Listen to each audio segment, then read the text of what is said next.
Hi, how are we doing? I'll try not to stand behind this for too much because I find it awkward and a barrier. Is everyone good? Wow, thanks. That was great. Brilliant. Because I was assuming that would be the reaction for standing in a dark theatre, the first task is to find the treasure in the room. Go. It's the first task. I'll give you a clue. It's cash hidden somewhere in this room. Finders keepers. So congratulations, who found the money? There you go, there's a drink for tonight. And also you've made it in a talent pathway. That was the easy, we left it to chance. And with zero intervention, you've had a marvellous journey and you've won your Senior England cap. So congratulations, round of applause. There you go. So there's two options really. And the reason I'm going to talk about pathways, that is one of the options, that we just leave it. And we work out who finds the treasure, given a bit of pot luck. The second is we try and be a bit more proactive and a bit more designed and a bit more dedicated in how we try and bring people through. So on the assumption you're here, I'm going to work on point 2. But if anyone wants to leave it to chance, we're also happy to do that. But I'm assuming you're here because we want to have at least a bit of an attempt at it. So just turn to the person closest to you and give them your top line summary in the best way to develop players is. Finish that sentence to your partner, and I'm going to ask a few of you to feed it back. Okay. 10 seconds, 10 seconds.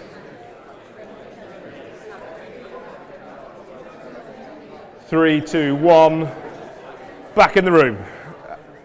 So, anyone, rather than ask you to sort of blow your own trumpet, did anyone hear their partner say something that they thought was a nice summary of the best way to develop players is? Yes, what did your partner say? Allow them to make decisions and unpack it afterwards so they develop themselves to some degree. Lovely. Anyone else? What did your partner say? Said provide opportunities. Brilliant. Provide opportunities. I'm going to take one more. Boise, what did your partner say? You can't get away with not giving me eye contact because I'll find you. Support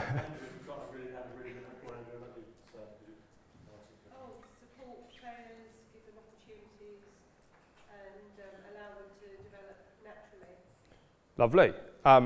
So I'm going to unpack some of this a little bit for you and just probably poke at some of the tensions we're going to get into when we're trying to develop young players and develop girls through the pathway. So some of these, I guess, descriptors we're using are relatively passive. So they'll assume stuff will just happen. People will change and things will go on. I think that's absolutely true.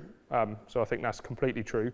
At the same time, there's probably some very proactive decisions we need to make that occasionally sit in tension with our pathways. So we're going to go through it. So one of the first principles I just want you to bear in mind as you go through the next couple of days is this: end in mind.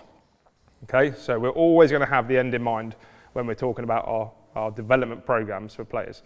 So if we want a future Red Rose, what will she need when she gets there? So what things need to be real, I suppose, is the other way of thinking about it. So what are the physical traits? What would the skills be needed? What are the psychosocial traits that we're going to need? What might be family support? What might be social support? Okay, how might we need to support people? So I'd always encourage you to think about what's the end point. Big caveat on this: the end point then doesn't become the answer for the stages you're working at. So if you are working at, hands up if you work with players predominantly below 15. Great, over 15. Mix. Okay, so I'd just suggest that when you two are talking across the next few days, you're going to have very different. You might have the same endpoint, you're going to have very different things you want to achieve at those stages as well. So end in mind will be a really, really big principle we want to get you constantly thinking about. And when you listen to all of our presenters across the next couple of days talk, I think they're going to give you, and if you're not clear, challenge them a bit to say, well, what might that look like with the players I'm working at, or in my context, okay? So endpoint the same, context often different. I'm going to give you quite a provocative statement as well. Talent ID is impossible. Okay, so I know my job is to head pathways. I think there's a stage, if any of you think you can nail this before 16, 17 years old and tell me there's absolute ringers who are going to go through and play for England, you can come and do it. It's really hard to ID. And if someone sits and tells you they know, and I'm absolutely sure this player is going to go through and play because, okay, I'd really push back when we're looking at that kind of like early adolescent period. It's really difficult for us to understand. Why?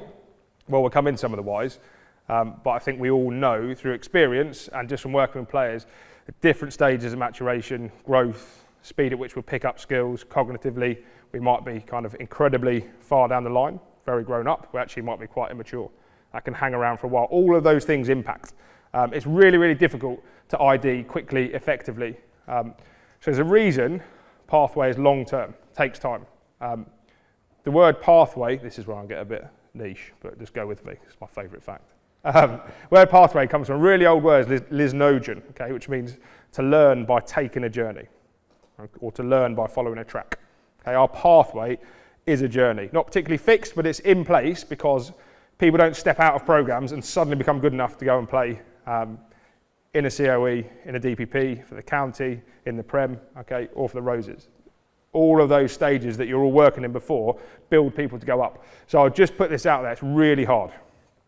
Okay, there's a reason it's really hard, but I just want you to be kind of super clear on what we want to do. So if it is hard, how can we go about being slightly more accurate? And it's through this, a real multi-discipline approach. So hands up, S&Cs in the room. Scarce here. Critical, but scarce. Bitters, you need to put your hand up as well. So there you go. A few of you there. Hands up, coaches, administrators. What else have I missed? Who have I missed? Anyone else? Different departments? Researchers. We've got here coach developers. Okay, we're in the room. So it's a really multidisciplinary approach when we start to talk about talent. Now, something magic happens when we talk about multidiscipline. When we talk about multidiscipline, you put loads and loads of views, so you get to start to get a really nice 360 view of the athlete you're working with. So if we're thinking about one of the players on the pitch, one of our under-18s who's going to play tomorrow, what we don't want to do is just let Coops, you here, not here, we'll say this anyway. We don't want it just to be James Cooper's decision on what that athlete needs, where that athlete is, how we might go developing that athlete. All of these things, and this is like a real light touch kind of spattering of things that we might need to consider when we start developing players. All of these are true at the same time. Okay, there are challenges in all of these areas across this week, and this is probably like the lightest touch version. Okay, so as these players are sitting here, this starts to become really challenging. So quite often we get into rugby environments and everyone thinks the coach is king, right? So you coaches, in real honesty, is it always your final decision in programs? Anyone brave enough to say yes? There'll be no's and yeses. I will do some introspection, I won't pin you on it. But is it always your final decision? So when you're working with a player and the biggest thing in their life might be an academic issue, okay, might be high exam stress. We've got under-18s in camp, they're going into A-levels, some of these, very, very soon. So you'd make a strong suggestion if we dedicated all of our time. Groves, are you here?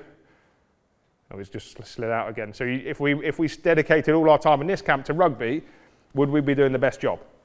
As a big holistic question. So no, so our education advisor is here. We've had loads of time dedicated camps to do it.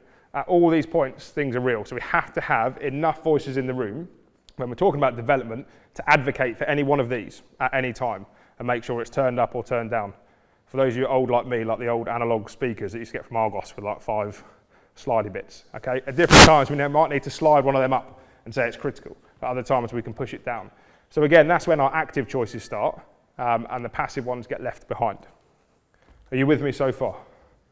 Yes, good. I guess the other thing to look at, and then just as another really simple principle, is this. Planned and focused. Hands up, this is a bit of a biases piece, okay? So hands up if you think planning and kind of really structuring stuff dampens creativity and development. Hands up. Be brave. Overly planned can be a squasher of creativity. Good, thank you, thank you. At times I do. I'll be brave and say sometimes yes. Hands up if you think planning is critical to development.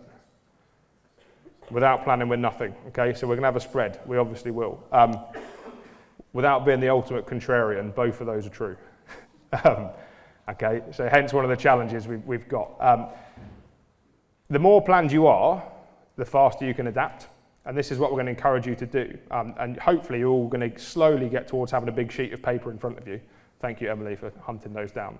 If you haven't got a big A3 sheet of paper, just try and hunt one around the room, and we'll pass them out. So what we're going to look at for the rest of my session is this kind of tension across being really well planned, which will give us a real ability to flex and move when we need to. Because we're going to put plans in place, and quite often they won't survive first contact. We'd have had a plan for this week, plan for the under-18s coming into the Six Nations Festival. You get to the first training session and what happens? It changes. That's fine, because we know where we're trying to go. It's quite quick, it's easy to put a detour in, but maintain a direction of travel with staff on it and a multidisciplinary team on it. So I'm going to touch on a bit of the planning and periodisation as we go, but again, just hold this as critical. So those of you who don't naturally like to be super planned, it is really important. What it does is it gives everyone a North Star to look at and travel towards. Your skill is going to be how much flex you can give people in their movement towards it. So, the other thing we need to know when we're talking about our pathways and development. Amy Turner, I think will do some stuff when you go outside, for those who are going to watch her session. In terms of the core skills, we always talk about the game of the future, right? Constantly hear people saying, what's the game of the future? Who knows?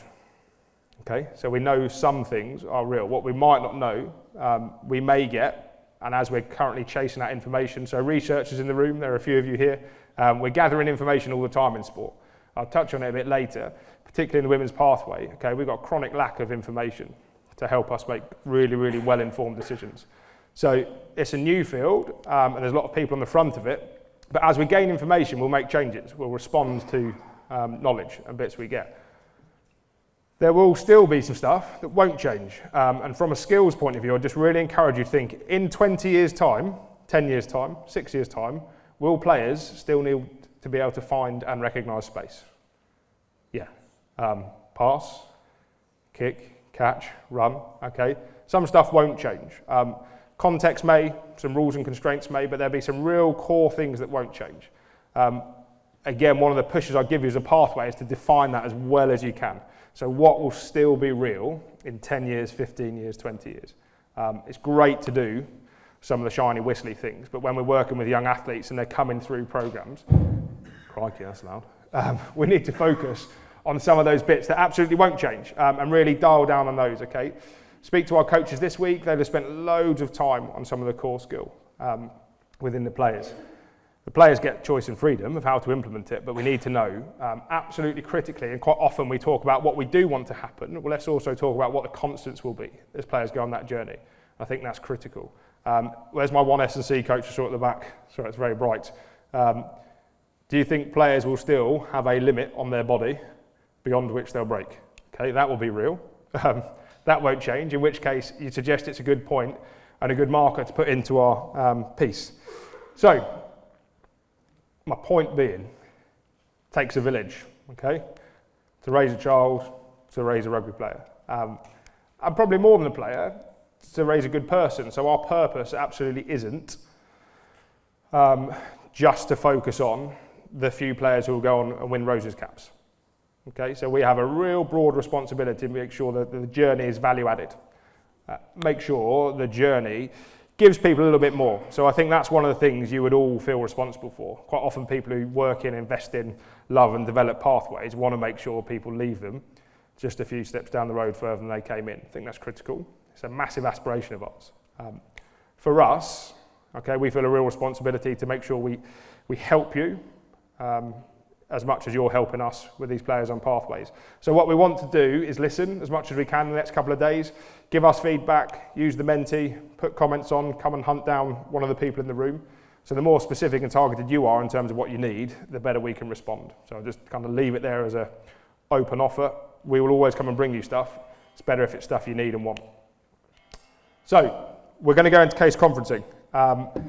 Case conferencing is what? What does it mean?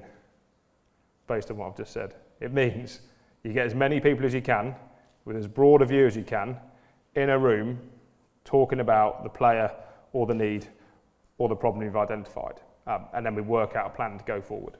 Okay, really simply, at its worst, planning is one person, which is still good. You're still giving people some direction. At its best, you've got a real broad view. Okay, so you've got that really holistic group who are going to sit down and help you think about individuals and what they need and how you put interventions in place. So what I want you to do now, has everyone got a big piece of paper? Or you get to one. If you haven't, wave and we'll sure one arrives with you. There you go, they're coming. If you've got your own notebook, that's fine. I've just given you a big piece of paper because it's more fun and you can draw bigger.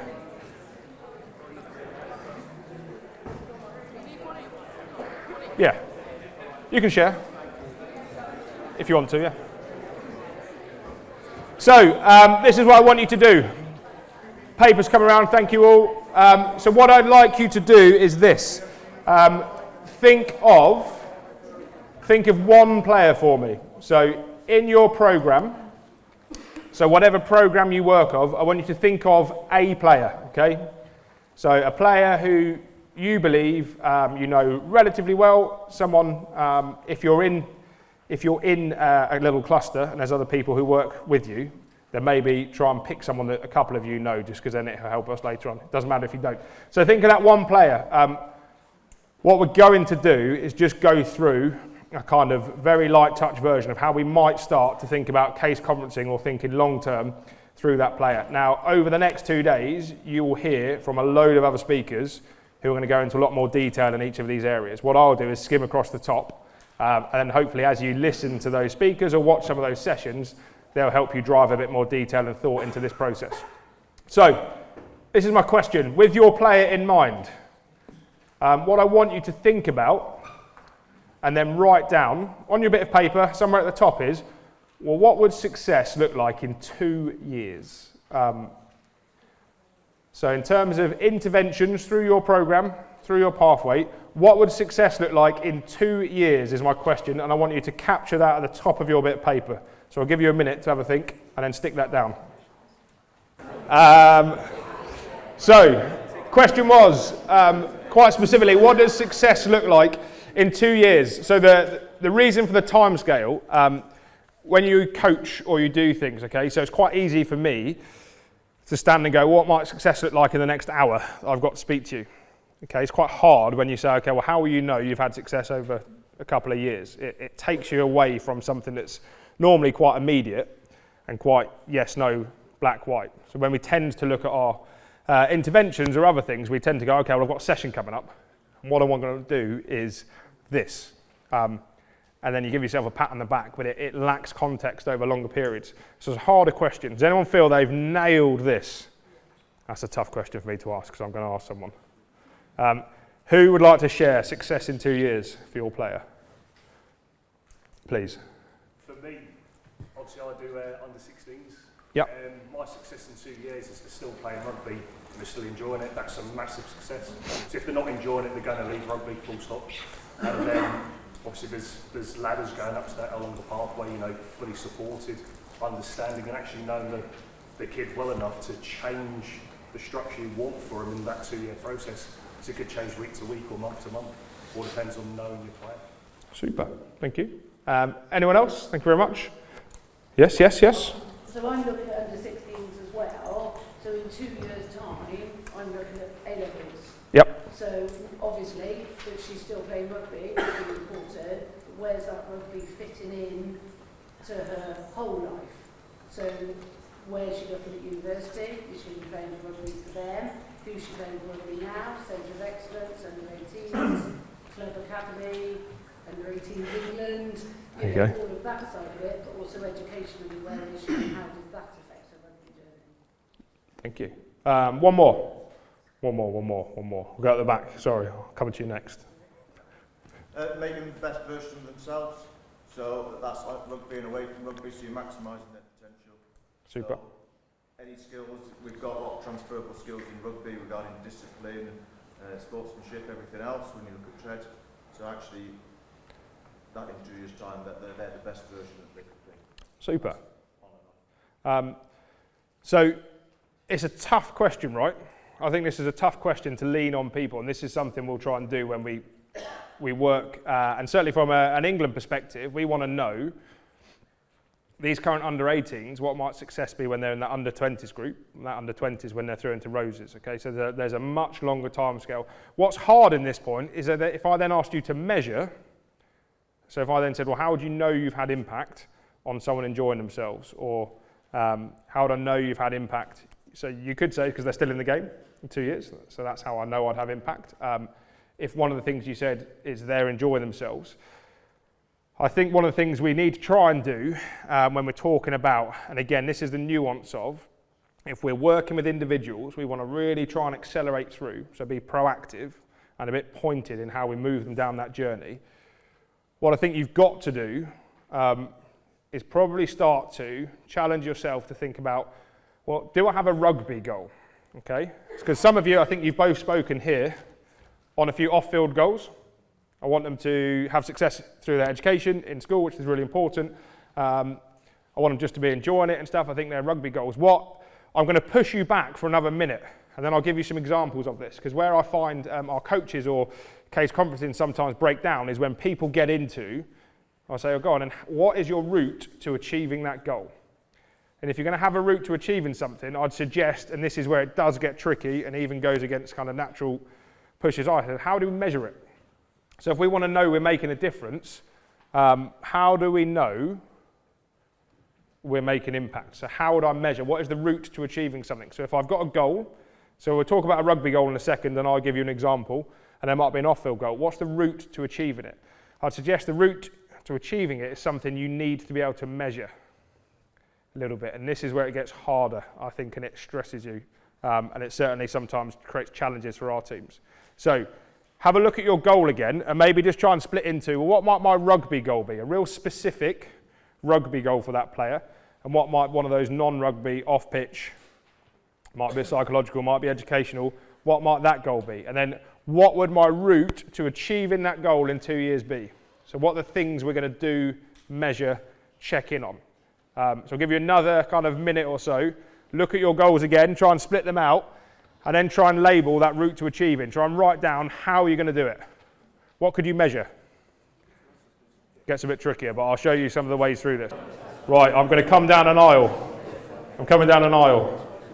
And we're going to get some live feedback. Here we go, I'll give you the microphone if you don't mind sharing your examples for us. So what would your rugby goal be, and what the route to achieving be? Feel free to explain. So we said our rugby goal is for our player to be playing regular rugby at a club level. Super. She currently doesn't belong to a club, so to get her there and start pushing her for her position. Off fields, I think that's more about understanding a bit more of her. I feel like we know her as a player, but not that off field yet. So it's a little bit loose, but the off field goal is to get to know her as a person. And what would the route to be able to do that? How would you know her as a person? How would you achieve that? It's just more social interaction, Yep. Spending more time with her, finding out what drives her, what makes her tick.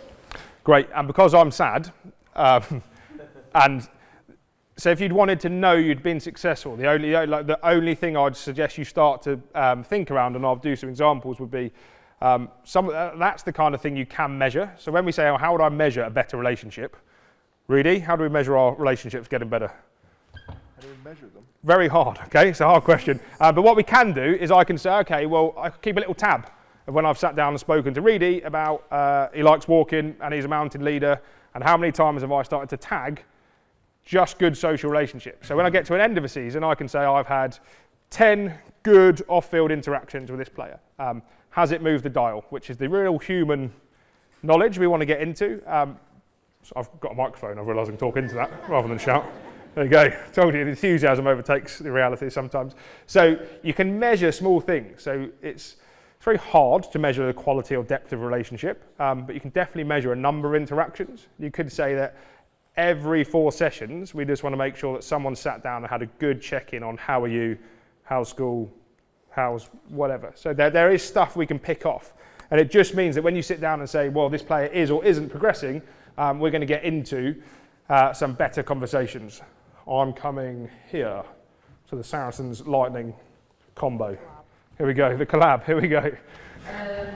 We said, so we had a player that we had in mind, and she's currently part of the under-18s. Yep. So we were thinking we wanted to push on to get like probably some prem caps, and how we do that, we said improved skill set over the next 2 years, and obviously continued enjoyment. We were talking about how we'd probably achieve that. Yep. And we said exposure to training and increasing that would definitely help, but it doesn't all have to be on pitch, so we'd probably look at more regular IDPs, goal setting, and some video feedback as well to help with that. Brilliant. Thank you. And interestingly, right, so more regular IDPs, some video feedback, and increased skill stuff, is you can tag all of it. IDP session once every month. Video analysis once every 2 weeks.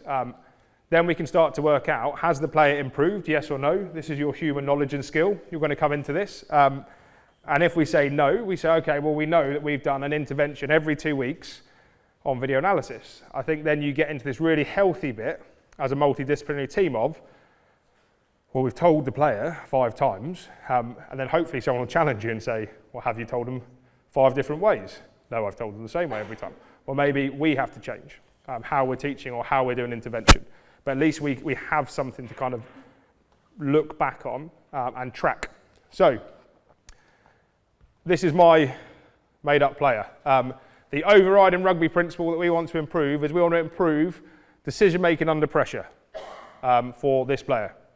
Okay, so I've drafted a world-class Excel calendar here. Thank you, it took me a while. So, if improved decision-making under pressure is our absolute, we want to do this is our headline, well, what's the route to achieving it? There's only 12 months in a year.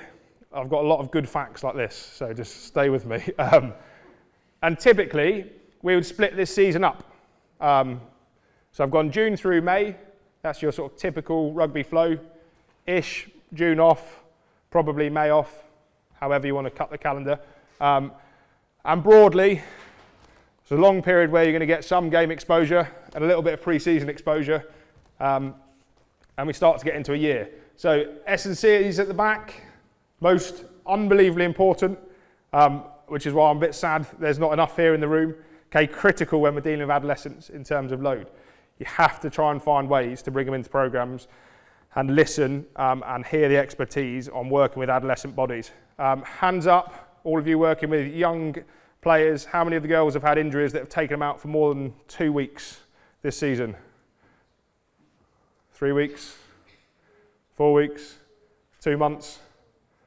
Okay, these are things that we want to kind of dive off a cliff. Sometimes it's contact sport, collision game, okay, you will get them, but there's a lot that comes because we haven't kept in control of these spikes of load. So the question that I've then put across this whole year is, I know it's blurry, is limit, question mark. So how much can we do in that month before we think we're going to start to get into problems? That could be physically. I'm just doing too much so my body starts to break down. That could be, when are exams? Everybody? Bit there, bit down there. So we might want to step back, some other intervention, some other contact time in those periods. So you can start to see when we say limit, well, what things are we trying to limit? In terms of our multidisciplinary team, there's quite a bit, actually, we might want to limit. So you get bigger challenges when we say, well, how might I achieve that aim of improving decision-making under pressure? When is a good time to give exposure to that player? So if I need to improve my players' decision-making under pressure, well, how? Well, I need to make sure when we train, they get put into good positions to actually make decisions. Okay, so if my sessions, if you're in a club that lacks numbers or struggles, then actually do we need to think about, can I join in with other clubs, or is it primarily in games that I'm going to get that opportunity? And if it's in a game, what position do they need to play? What style of play might we need to get to make sure that player can make decisions? So all these things you can start to unpick. So I might say for this player, they need to, they're 18 years old, part of a centre of excellence, so we're going to say, okay, well, they need to start in all of the games at a high level. That's a really important thing for us, so we can map them out, so we know when they are. They may want some exposure at a higher level with adults. So what needs to be real for that to happen? We need to make sure they're physically safe, that it's appropriate, that it doesn't clash or add with loads, so we can start to map out when those periods could be, and then how many times we can do it. So when we start to work out, have we had an impact on that player's decision-making under pressure, we can look back and look forward into there are certain windows when you'll get opportunities to actually move the dial on the thing you want to improve. But there aren't many. So whilst it looks like there's 12 months, when you split it back and dependent on the number of games you've got available as a club, as a COE, or wherever you are, you all have loads of constraints. I know you're all doing cracking jobs of getting people through this. So you have to sit and map it out. So what we would encourage you to do, and I'll show you what we do with the players in a bit of detail going forward, is just start to think through this. So you've now got these questions on your player, right? The reason I gave you a big bit of paper is because I'm going to ask you to draw all the months on it. Because I wasn't skilled enough to print them with the months on. So I'm just going to ask you to draw the months out. And then what I'm going to get you to try and think about doing is, and maybe we'll just take the rugby goal for now. Let's stay on the rugby goal. So this is absolutely critical, your off-field one, but we'll just stay on the rugby one. If you take your rugby goal and then you map it out across the year, I just want you to start thinking about when you might be able to genuinely turn the dial a bit on that goal you've got in place. And then what we're going to start to do is work out, well, what is that thing? So I think over here we said it was about enjoyment and players having loads of fun and still being in the game in 2 years. So what you might want to label is, what do the players really enjoy? They enjoy games, they enjoy training. What's the type of training? Okay, do they want to have Christmas off? Because it just feels rubbish when it's cold and icy and we cancel games anyway. So do we want to actually just be sharper as a club and block time out to make sure people can engage when it's fun and when it's enjoyable? Is it a performance goal? So do I want players feeling loaded up around April, May and exams? Will that help their decision making under pressure, or will it just get in the way? So start to draw your year and just start to then pencil in the interventions you'd want to put in and where they might sit in that calendar. Does that make sense? Give you a couple of minutes. Okay, so, and there's no panic. This is part of we're just floating this idea, and across the next couple of days, hopefully this is going to get much, much sharper. So, there was a question that came in on Menti. Who asked the question, if you don't mind sharing? You don't have to. You get a prize for being the first Menti question as well. I don't know what the prize is, but it's a Menti prize. There you go. First question, go for it. Hello. Yeah. So the first question was, how do we do all this route to goal tracking with dozens of players and few volunteer coaches? It can be a massive amount of work. Absolutely, yeah. So it's a good question, and this is one of your pathway tensions. So those of you who have a real, somebody in this room will have a real club CB or program focus, and it might be about retention and just giving people a good experience, good time. So if that is your main focus, and I'd suggest you do this in good practice anyway, just across your team. So if you've got a calendar as a team, and I'll show you some, in about 10 slides time, I'll put this one back up with a kind of suggestion of how you might be able to do it. But what you might want to do is think, okay, well, do we just have some club goals? If it is just around enjoyment, what is it the players enjoy, and when might we be able to drop it in? And actually, you all know at points between December, Jan, pitches freeze, things get wet, it gets quite difficult sometimes. So you might just want to start to block out early. This might be a period when we have less contact with players. You give people a heads up, we'll flex around these things, but when you do turn up, all we're going to do is play these games because you love them. And they're good fun. Those of you who are working with players, I just had a conversation with Pat down here on a player who's got a very specific need, because in 3 months' time they'll move into a different program.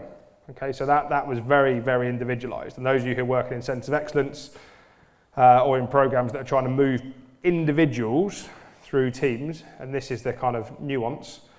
So the 18s team that are going to play tomorrow, so yes, it is an England 18s team, but it's made up of a load of individuals from different environments who all have individual plans. The team is a vehicle for them to test and put those plans and things in order and in action. The primary function isn't sitting there and saying, how do we make this team function brilliant, sharp, slick? Absolutely, we're doing it, but there's still a focus on the players' individual needs through it. And I think that's one of the differences you get if you're working with an overall club and just team focus, or actually if you're working with groups of individuals where the team is the vehicle. Does that make sense as nuance? And it is nuance in Pathway. More is not more. So when we put that slide up and then we started to say, I have now found another strength conditioning coach in the room. So we're there. But when we found out analysts, and we've got analysts in here, so all the people in your environment, if everybody wanted every week 20 minutes, you'd probably already get into something that's a bit too much. In terms of player development, more isn't more. So more games, more regularly, don't always give you the outcomes you want. More training, okay? More analysis, more study. You can't always get better just by adding stuff in on already busy, loaded, challenged individuals. The players, the women and girls, can only do so much physically until their break. They can only do so much in terms of their mental capacity, and then they'll just overload. We all can, we all do it. It's really difficult. So just take this principle, you're all gatekeepers of your own programs. More isn't more. So you have to work out what's appropriate. When can people be loaded a bit, back to that season map? When is a good time to do a load of stuff? There's a reason you do pre-season in August with most of our adolescents. No school, yes, we'll have some holidays, little stress, we can run around, we can kind of get people ready for what's coming next. Actually, as we head towards exams, we'll step some stuff down, or we'll prioritise our strength and conditioning above our skill development, because we only have so many hours and we have to make a decision on what we feel is more important or adequate at that time. So more isn't more, just a kind of gospel phrase you need to hold when people start to add more in. So then what we're going to do with your player is prioritise needs. So we've already gone one here. Pat, can you read out the two needs you had on your sheet, or shout them out?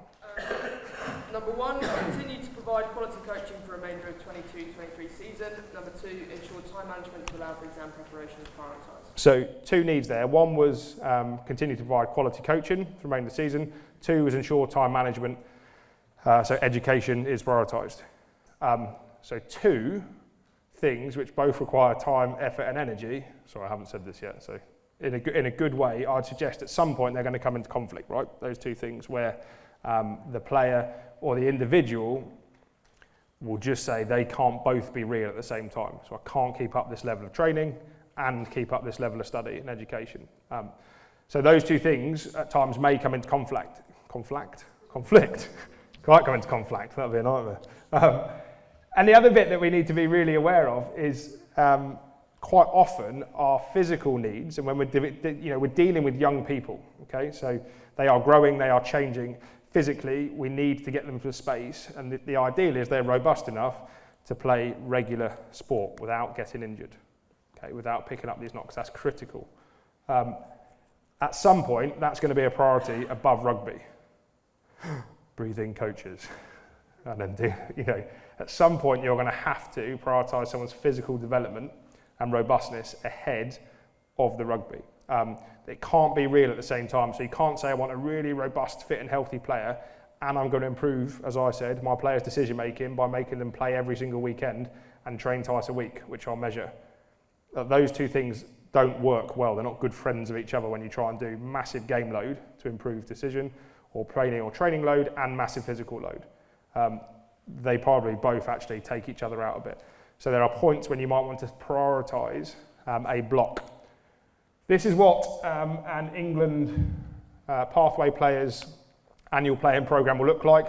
You can see how I gave you a version that looked like this. So they will start to get one that looks a bit more like this.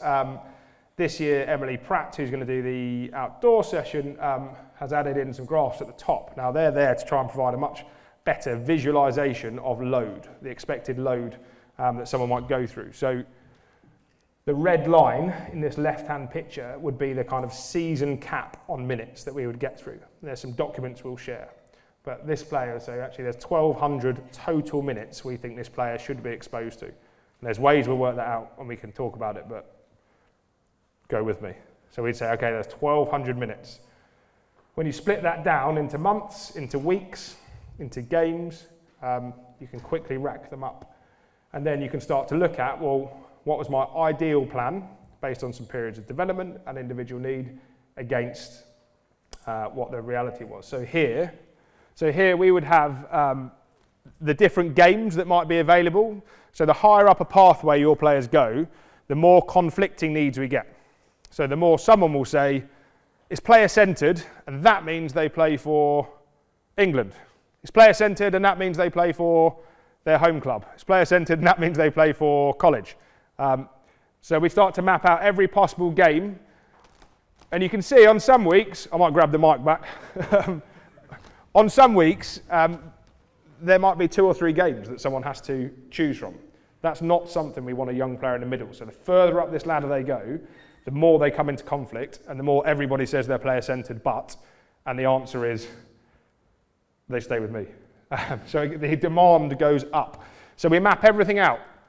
We map out total maximum exposure we might want to get someone, what the priorities at that time of the year, where they get it. I'm not saying you need to get into this, okay? But those of you like Pat who might be working in the Centre of Excellence, you will have some individuals where this level of detail is needed and expected because it's really, really hard to help someone navigate this journey through without getting hurt, getting injured, and without putting a player in the middle sometimes of adults deciding that their game is the important one on that player's journey. So, it's a lovely phrase, I think it's from a Jean Cote paper. So what game do we want to win? So we've got one tomorrow. Do you think we want to win tomorrow against France? Of course we do, right? We're all competitive. I mean, is anyone judged? Is James Cooper judged by winning against France tomorrow? And his team, and Ollie, is she judged by winning? Of course they're not. We'd love to. That's just an opportunity against a really competitive team and a really competitive set of players to stretch that group. No one is judged on whether or not England win. If you look at the development framework, and Emily will talk about it in a bit, purely it's about explore the boundaries of player capabilities. We want them to be tested, to be stretched. We want their toolboxes to grow. So we want to make sure that all of tomorrow's players get better. Equally, most of those players on the pitch, we don't need to perform for England for another 6 or 7 years. So there is a game in 2,555 days that's critical. We need to make sure that in that game, they do know how to deal with the pressure of a senior international environment, and they have had experiences that tool them up for it. Okay, so it makes no odds, to reinforce. None of our age-grade international teams are judged by winning and losing. We do go out and target some games, and we put players through the experience of, if we prepared like this, how would it feel? What was it like? How did you prep for it? But the really critical game is the one in a rosy shirt in a World Cup final in 2029. Some of these players playing tomorrow will be in that. So we have to make sure they've had a journey that puts them into it that's well prepped. Again, this HD slide is hard to see. So Emily Mumford, who's going to present to you later, had sent a survey out to all of our Centre of Excellence players. And again, I'm just using this to show you information, and I'll tell you about it rather than expect you to read it. But really, there are huge challenges. This is teaching you to suck eggs, but we'll say. There's huge challenges in terms of just getting enough rugby. So only 60% of the girls in the pathway get any rugby at school or college. The rest of it's at clubs. On average, most people are under 4 hours of any type of rugby contact a week. Some players 10, 12. So there's a big disparity when you look at talent and selection into our international squads. Players in an ACE college who might be getting 10 plus hours of total contact time a week, you can imagine how they present next to someone. Anyone from the Northeast? I guess I saw you in Kingston Park, didn't we, the other week? So, if one of your players is actually struggling just to get regular club rugby, is sitting on that lower end scale of sort of 2-ish hours a week, so nothing says the end point of either of those players is not a red rosy shirt. But in terms of how they present when someone is getting 10, 12 hours a week and someone is getting 2 hours of training a week, you can imagine how that manifests in terms of perceptions of talent. Back to the reason we want multidisciplinary teams, loads of people in the room and loads of voices, we have to make sure that people are getting it. The one thing I was going to draw your attention to, but you can't read anyway, was that in the blue circle. And if you take one thing away, it's that. So I'll let you read it, and then we'll move on. I'm joking, I'll zoom in. It says this. 75% of players in Centre of Excellence play in a second position or plan to play in other positions. What does that mean for us and you? What does it mean? Means we haven't got enough props. Probably means your props are currently centres or back row or second rows or 10s. There's high positional change up until, well, throughout the whole game, there is high positional change. But particularly 75% of your centre of excellence players who are there to say, actually, they're the stage that closest, are playing in one or more positions or plan to make a kind of more permanent shift, okay? That's a really common thing. What it means is the important things in rugby, see space, find space, play to space, catch, pass, kick, run.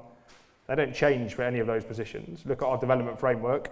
We list out all the core things. It just means we need to be really open. We've got to be very careful to not put people into positions early. We want to keep breadth, we want to keep width, we want to keep exposure, explore the boundaries of player capabilities.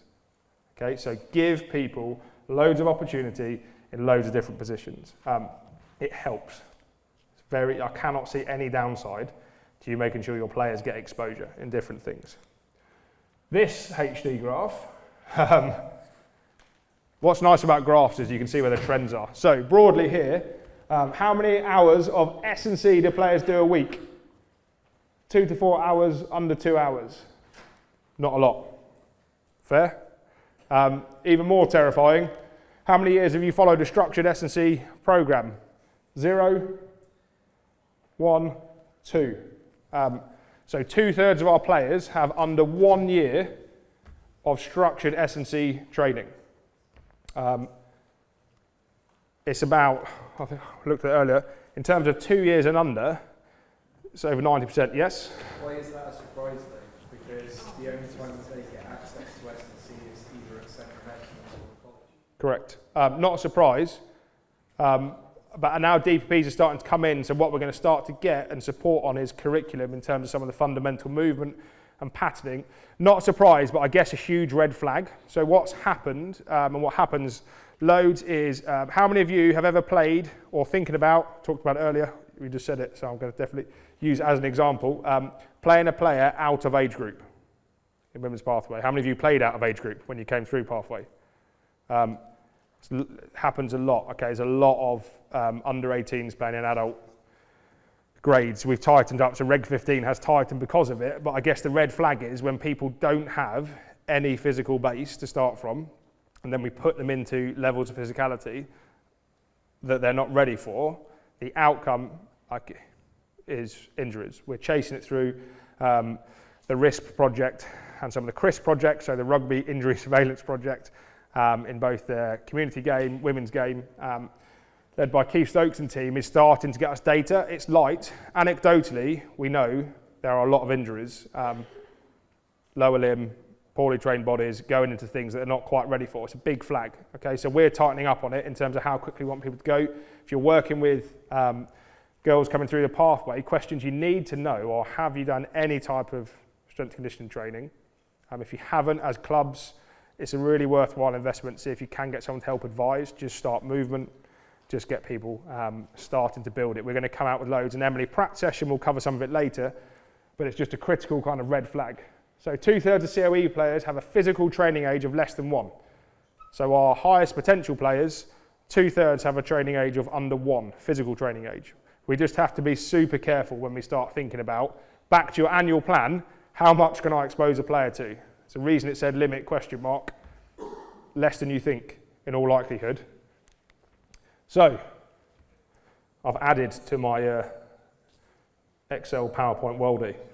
So, what we might want to think about now is, if we only had a limited number of interventions, so we said, I'm going to improve decision making under pressure. What I've decided is that player also has a training age of under 1. So intervention A when we sat down in case conferenced was we're going to do an extended period of physical development based on the fact that's a very high potential player who people are going to start to say we would like to see her play at this game or at this level or do some training from a COE into a senior club. So what we can't do with any kind of good sight is just let someone go if we don't think they've got any kind of signs of robustness or of body control. So period A is where we decide to do an extended pre-season. Loads of focus on physical development, ramp down the running, actually just focus on body control, less rugby, sacrifice skills for development. Okay, that's a choice you make. Back to the question I asked you at the start, how do I know we've made a difference? Well, if you look at every yellow arrow on the bottom, and this is something that Mike Ashford will talk to you about tomorrow if you're thinking about skill acquisition or another thing, the yellow arrow is where we can find some kind of test or benchmark. So where does that player start or come in? The blue arrow is where we want to work out if we've had a successful block. The one in green, maybe, let's say that was a month where we focused purely on analysis and game understanding because they've been out for so long. So we said it was going to be 2 analysis sessions a week. So we work out what they know in a yellow arrow, let's give them a bit of a test or a bit of a sit down and understanding. In the blue arrow, we'll repeat the same thing. Now what they're seeing, how does it feel? The blue and red box may be playing blocks. And again, we might have a really specific focus. So we can test something at the start and we can check it again at the end. So I just encourage you to start thinking about chunking your years. Don't worry about achieving loads of things.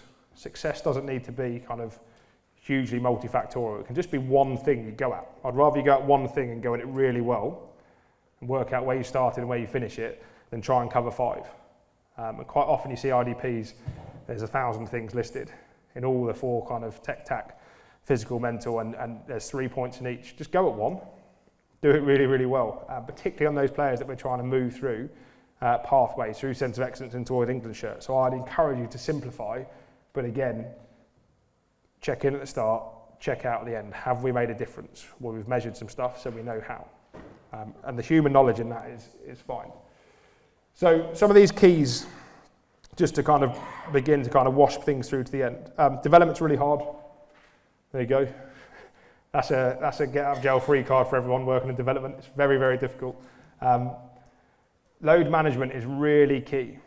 So it's an unsung hero on our pathway athletes. It's critical as we're trying to get people through. So they can only do so much until they will break. Young people have limits.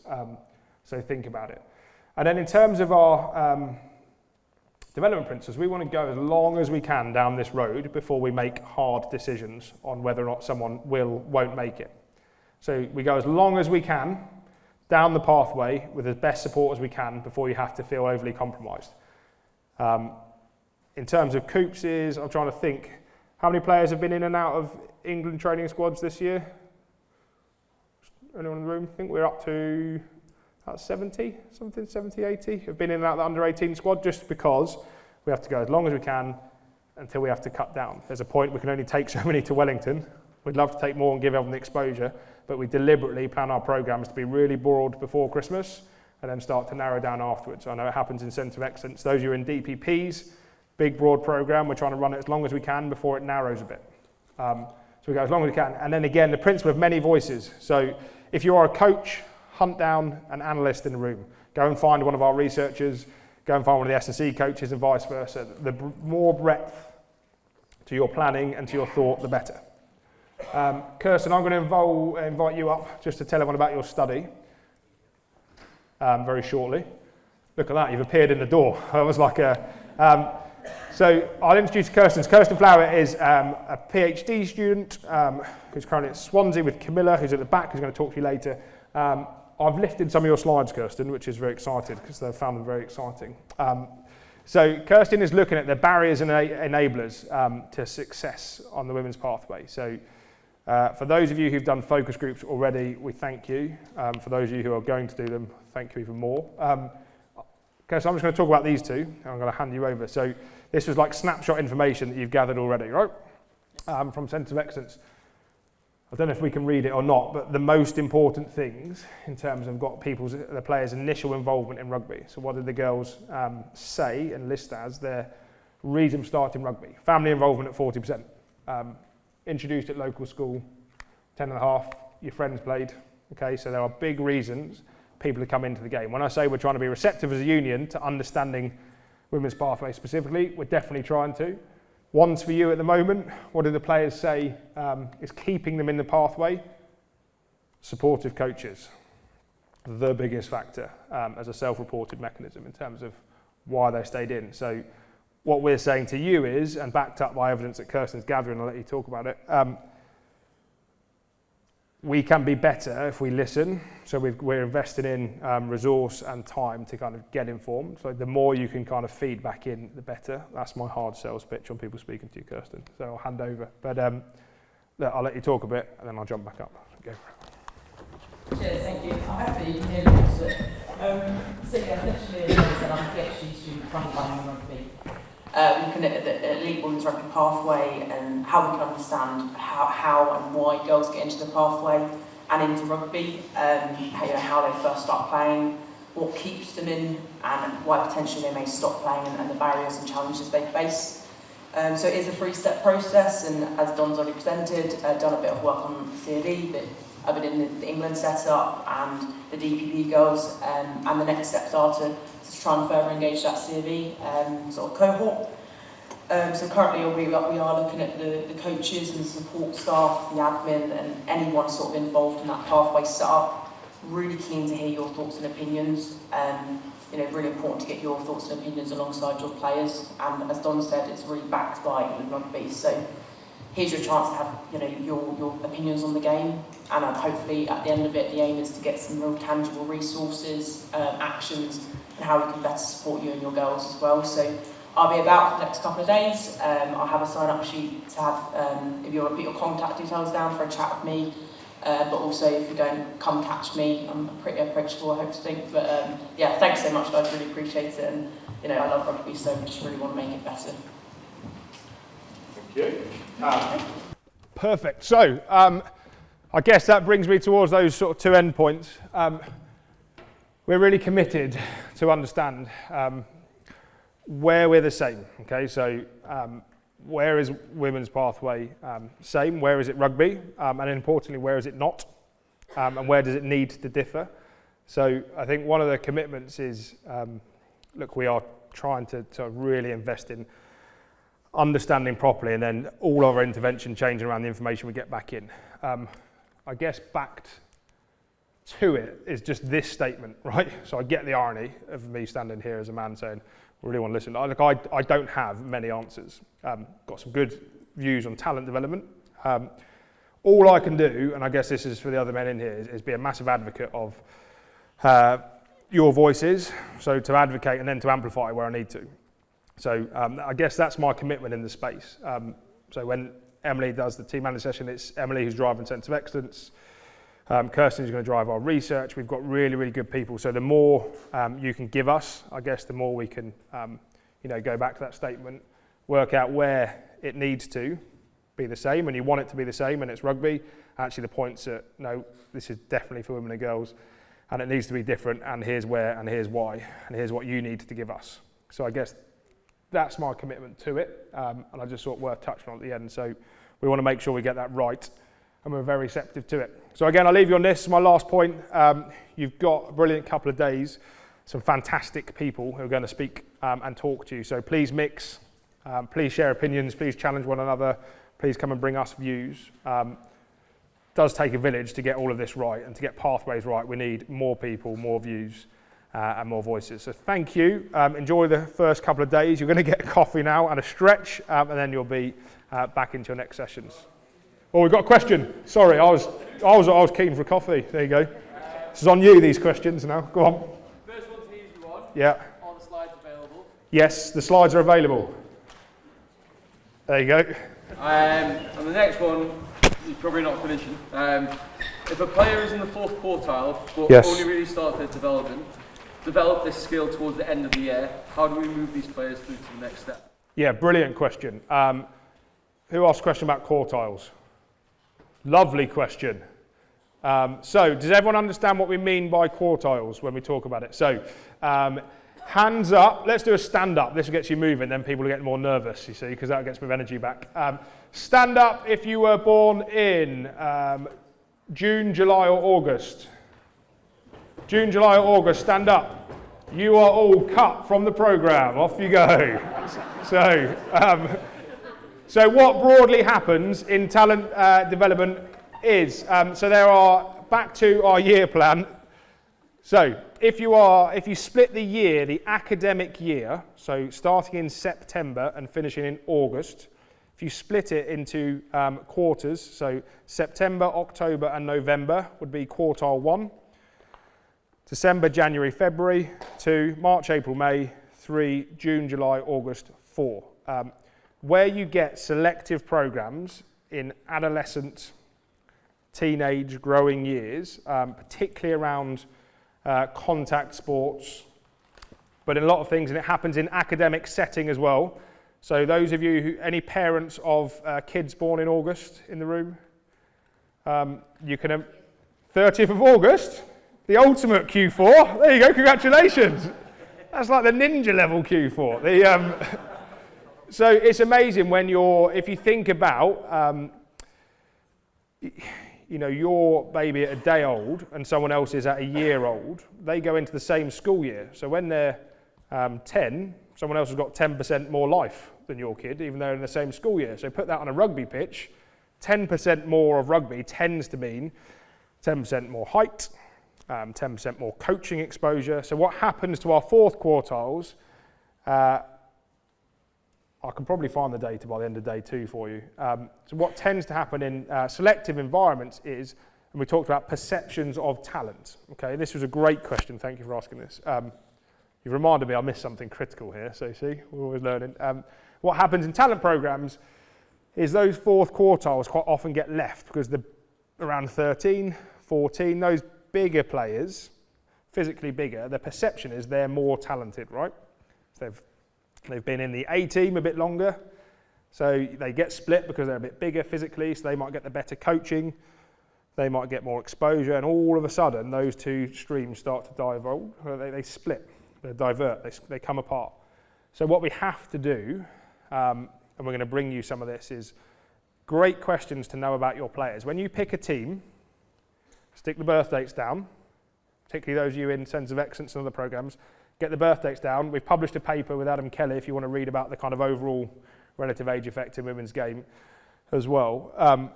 And just have a look at, here's my starting team, when are they born? Are they September to Feb, predominantly Q1 and Q2? Are they 3s and 4s? If you want to be flashy, now we're working in 2-year age bands, you can actually think about Q1, 2, 3, 4, 5, 6, 7, 8. So your under 17 August would be a Q8. If that makes sense. Your 1st of September under 18 would be a quartile 1. So we have all this information when we select our England teams. We look at the composition of our squads. The other thing that we now do, so information we know about players before we select, is the graph you got showed that Emily put up around hours of training that someone's exposed to a week. So we're checking and challenging our coaches internally. So how often does that player train? How much training exposure have they got? What's their rugby age? They started with their brothers when they were 6. Now they're 17, so they've got 11 years of rugby. No, they joined last year. Okay, so there's a big red flag against one to make sure we don't take someone out because they're perceived as currently not as good, even though there's really valid reasons. So it's a brilliant question on quartiles. It's a very simple thing to do. Pick your teams, look at the birth dates. Are you constantly selecting older? And if you are, easy solution is rotate randomly into different positions. So thank you for the question. Yes? Views on the assessments in quartiles. Certainly did it about 10 years ago for the boys' pathway. Assessments in quartiles, yeah. It's definitely done like we've done it. I think it gets people talking. So quite often it's not necessarily the selection into a selective program. People fall at the nomination, we would find. So where you get limited numbers to nominate into a DPP, or Centre of Excellence previously, it's quite often the people doing the nominating, they've already done the filtering in their head where they've gone, okay, we'll nominate these 3, and they might be older. You can, and this is one of the things you can talk about, if you want people talking about and thinking about the impacts of age on a selective stage of player, that's definitely one example. You can trial or play some games in quartiles. I don't think it will solve all your problems, but what I think it will do is get everyone aware that if I've got a 30th of August, we're going to have to think differently around how they might turn up at certain stages. It gets really nuanced, this, because those players who are in fourth quartiles, who stay in talent programs, are actually more likely to go through and get a Roses cap or an England men's senior cap, because they found ways to cope and survive, which actually accelerate them through. So the ones who were bigger earlier quite often are maladaptive as they get older, because all they've had is one trick, carry hard, and then when everyone matches them physically, they start to not to be able to shift. It's nuanced. You just want to be aware. So I would say, do we know anyone who comes into your program? Simple checklist: training age. So how long have you been physically training? Playing age. How long have you been playing rugby? Quartile. Any significant injury history or other sport background. Okay. Know those things and just rag rate them. If any of them stand out as a red, that's a good chance to check and challenge each other before you remove someone out of the program. If they're green, actually, and they've done loads of it and they're still not performing, then that might give you a good indication they're not progressing as you want them to. So just 4 simple questions that are really good to check in on. Thanks for those questions, they were great. Last one. What can you do to help us amplify girls rugby within our CBs who aren't always receptive to girls rugby?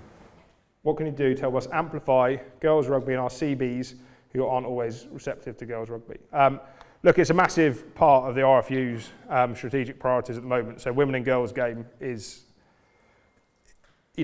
critical to us. So every Rose is aiming to get 100,000 players in the game at the moment. We're investing significantly more into our women's talent pathway. Tags has now launched DPP, done a great job of starting it. So yes, it's year 1, those who've been involved, we genuinely appreciate it.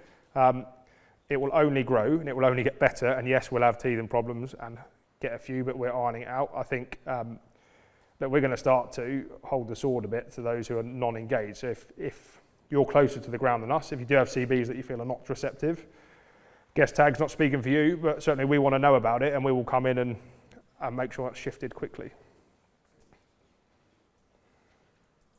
Super, thank you everyone. I've finished only 3 minutes behind, so that's remarkable.